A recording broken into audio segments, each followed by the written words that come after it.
por ejemplo, mi partido. ¿Cuál es la posición de su nuestra partido? es una posición marxista-leninista, científica, dialéctica, que estudia de manera objetiva, interpreta la realidad y sobre esa base construye las alternativas de solución a los problemas. Bueno. Sendero Luminoso lo ve todo destruir, todo abajo, pero no propone nada a cambio. Nosotros planteamos reformas, cambios graduales, no en base a la violencia, sino al convencimiento. Bueno, pero si usted Nosotros me permite, no infundimos digamos, odio, no infundimos temor. Nosotros convencemos a la gente. De las cuatro fuentes, digamos, marxista, leninista, maoísta, pensamiento Gonzalo, ustedes por lo menos tienen dos, marxista, leninista, eso los hace primos hermanos. Esa es la filosofía. De los cuatro abuelos, ustedes tienen dos. Esa es la filosofía científica de interpretación y de comprensión de la realidad del mundo y de la sociedad, que tú también lo has estudiado y sirve como un instrumento, como un método para interpretar la realidad y no para calcar de otras experiencias. Yo he estudiado el marxismo para darme cuenta con absoluta claridad, en una posición muy crítica, de que el marxismo como elemento científico no sirve para nada. Pero en fin, usted tiene derecho a pensar como usted quiera.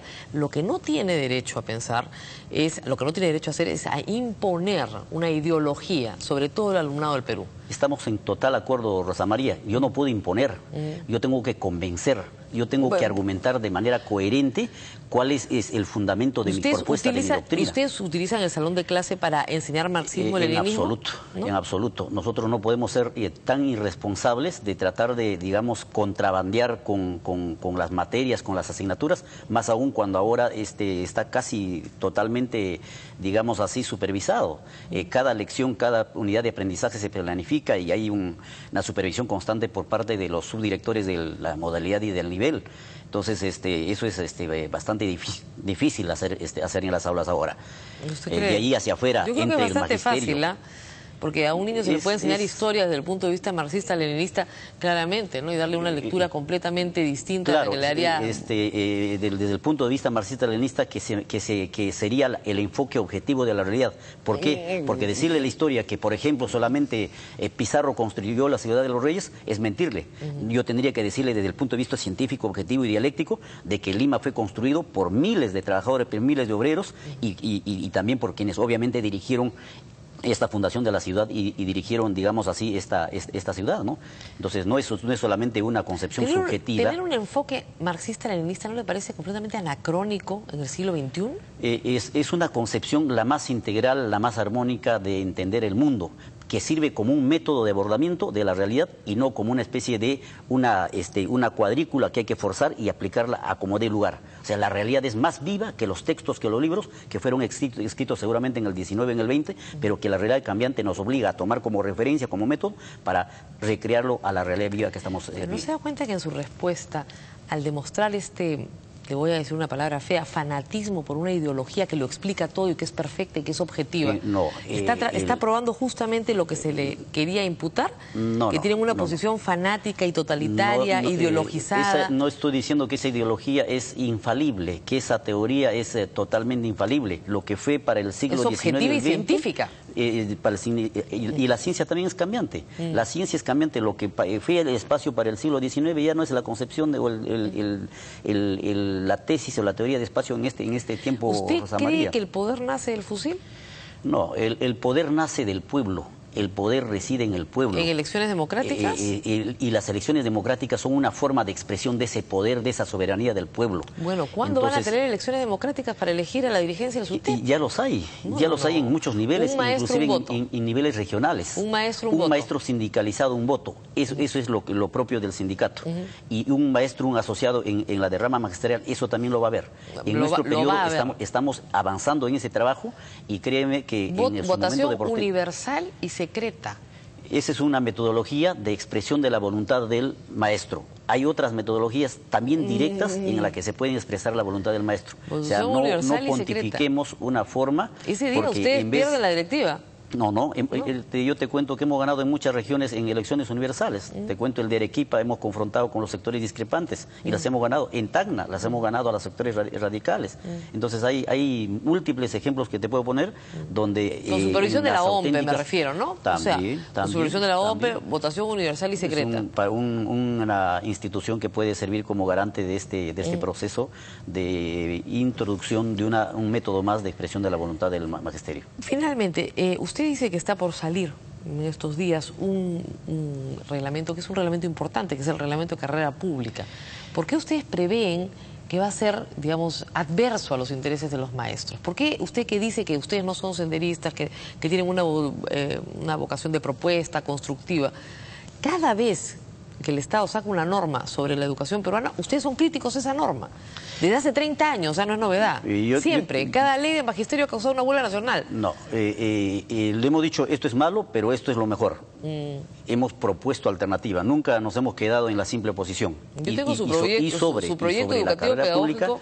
Sobre carrera pública magisterial tenemos una propuesta que difiere en mucho con esta ley que ha sido aprobado sin un mayor debate ni consenso, porque lo democrático también es generar consensos. Bueno, y eso, entre el magisterio y el gobierno, no lo hubo. Lo costó una huelga al país, que esa es la razón por la cual los alumnos están el 31 de diciembre en clases. En segundo término, Rosa María, en cuanto al reglamento, yo decía que esto también es una cortina de humo para distraer la atención e imponer un reglamento mucho más draconiano que la propia ley. O sea, están profundizando. Por ejemplo, sospecho que están creando causales de despido, acusaciones arbitrarias a la sola acusación de un personaje o de una autoridad. A eso viene el caso.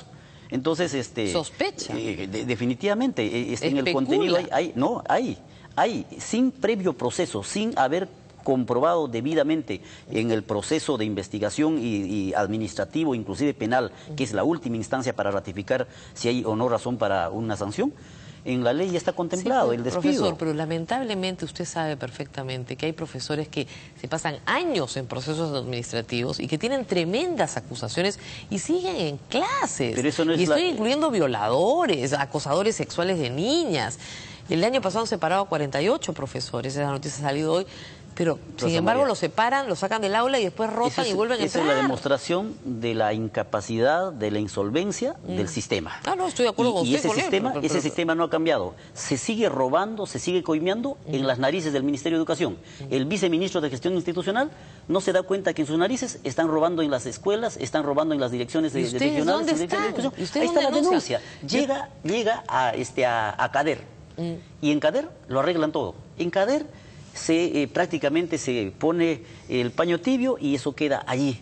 Entonces, pues, que no nos vengan a decir a nosotros fracasados, cuando en realidad quien ha fracasado cerca en los 2 años de gestión de este gobierno es el Ministerio de Educación. Bueno, es que los resultados pésima capacitación, señor Muñoz, falta de presupuesto, corrupción, profesor, y todas esas cosas. Los resultados de su trabajo no están en el Ministerio de Educación, están en el niño, en el alumno que termina la escuela y que tiene tan pobres resultados.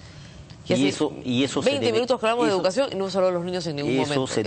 Eso se debería empezar a superar. Pero así como vamos, esa está condenada a mantenerse en la situación que está. Porque evaluaron a los profesores para capacitarlos y si supieras la capacitación que le han dado a los profesores. Yo he recibido muchísimas quejas. Enorme, y se las he hecho saber al ministro. Ineficiente. Se las he hecho saber al ministro. En realidad con eso no mejoramos. Y bueno, si pero seguimos con el ministro de Educación, ¿no? Con el ministro de Educación, que no la pelea ni un solo centavo más al Ministerio de Economía, ¿qué revolución vamos a hacer en educación? ¿Qué imitación a Finlandia vamos a hacer? Para usted, entonces, el ministro de Educación tiene que ser el jefe del sindicato, el que pelea por la plata. No. Yo le digo, yo en mi lugar como dirigente sindical y el ministro de Educación desde su cartera, que tenga la decisión y el coraje de fundamentar un mayor presupuesto para educación y por lo menos de pelear lo que está establecido en la ley y en el Acuerdo Nacional. La calidad de lo que se enseña en el aula no es solo un problema de dinero.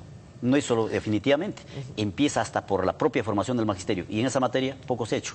Muy bien, señor Muñoz, muchísimas gracias por estar con nosotros. Creo que usted en este asunto de la denuncia, pues efectivamente ha presentado una documentación que es clarísima y que contradice esta documentación que puede haber sido sembrada, como dicen, por alguna persona que quiere desprestigiar al gremio o por los servicios de inteligencia, dado que esa es la fuente citada en el artículo de Correo, y eso es lo que más preocupa, ¿no? Que los servicios de inteligencia puedan haber sembrado una cosa tan burda. No seamos tan concesivos, Rosa María. Aquí está, es parte de la estrategia que ya la conocemos. Sí, no, por supuesto, es una teoría que no le digo, igual que usted, sospechamos que podría estar eso también detrás, no lo puedo afirmar, pero que efectivamente da mucho que pensar.